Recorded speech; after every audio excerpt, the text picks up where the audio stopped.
Hello, I'm from group 476. My name is Fali Ega Aguseva and my student number is 090313820255150. Now I will retelling Legacy 5. In the 1920s, the United States experienced major change in daily life due to rapid technological advancements since the Civil War.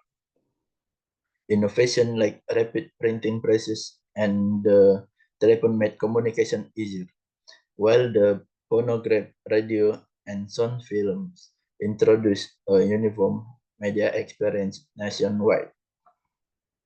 Transportation improvements, including bicycles, trolleys, cars, and airplanes, reduce distance between regions and led to better roads.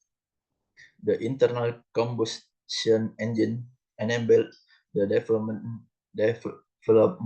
of cars and planes, while electricity from water and coal power facilitated industrial use, lighting, and a variety of household appliances. Overall, this technological advancement connected the country in new ways, significantly transforming communication, transportation, and everyday life. Thank you.